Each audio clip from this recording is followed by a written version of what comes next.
Yo,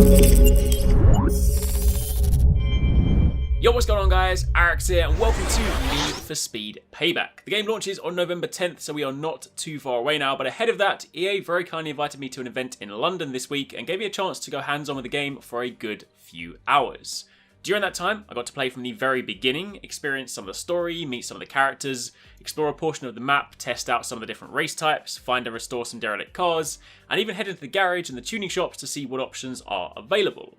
However, a lot of that you'll need to wait just a little bit longer before I can start talking about exactly what I got up to and more importantly, showing you what I got up to. But in the meantime, the one thing I am allowed to show you guys early is inside the garage. In other words, my favourite thing to do in a game like Need for Speed, customizing my car. So in this video, we're going to take a look at some of the customization options available for a couple of different vehicles, check out the decal editor, body kits, all that sort of stuff.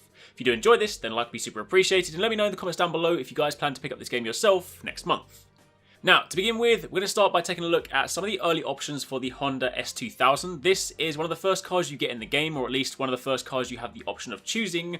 I like my Japanese cars, so I opted for this over some of the other options. Along the top, you have a load of different categories to choose from based on what you want to customize. The very first one are vanity items. This is where you'll find things like nitrous color, tire smoke color, your underglow or your neon lights, as well as air suspension and different sounding horns. These items come from packages that you can earn as you progress through the game, so acquiring them is a little bit random, but once you have them, you'll have them for all cars. Second to that, you then have your paint and wrap section. The decal editor is back, so for those of you guys that like making over-the-top wraps and designs, then there's a lot of stuff for you to play with here. You can save and share your designs, load them from the library, but diving a little bit deeper, you have the options for changing your base color. And then on top of that, you also have the decal editor. On the decal front, there is a lot of stuff to go through here. So I'm going to scroll through pretty quickly to give you guys a sample of some of the stuff that you will have available to you. Bear in mind, you can use these to try and make some slightly more intricate designs. But also something else that's pretty cool that I want to call out is that the RX Gaming logo is actually in game too. So for those of you guys that watch my videos and want to be able to rock the logo on your car, then you can. There is, however, a bug at the moment in this build, and the logo currently has a grey background, but that will be fixed soon, so it will be a transparent background like all the other decals. So again, if you want to throw it on a car, whether it be your window, your side, your bonnet, wherever you want it, then you can definitely do that. And if you guys do happen to do that, then definitely tweet me some pictures when you get the game, because it'd be really cool to see what you guys create. But either way, I'll give you guys a minute to just take a look at some of the remaining decal options.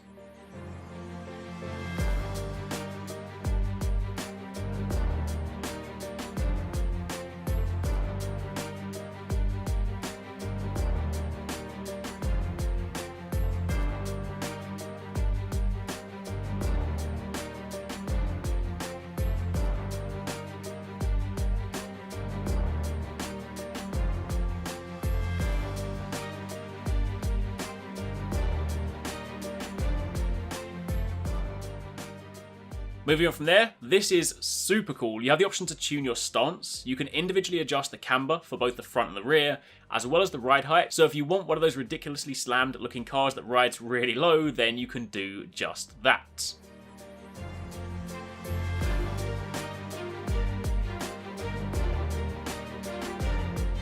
And then we can move on from there to visual customization. Body kits, wings, the lot. However, it's worth noting that in Payback, unlike some, say, other racing games where you have access to this stuff all at the beginning, in Payback, the ability to customize different aspects of your car is actually tied to progression and hitting certain criteria.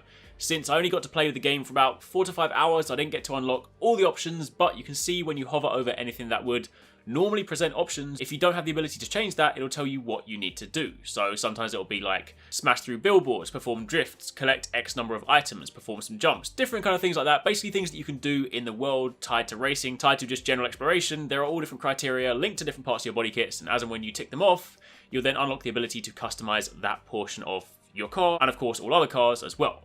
This Honda I did get pretty early, so the options are rather limited, but I will throw in some other cars for you guys to take a look at as well during this video. I've personally always loved the options you get in Need for Speed games. They usually have some pretty cool looking kits, Rocket Bunny being one of the ones that often comes to mind.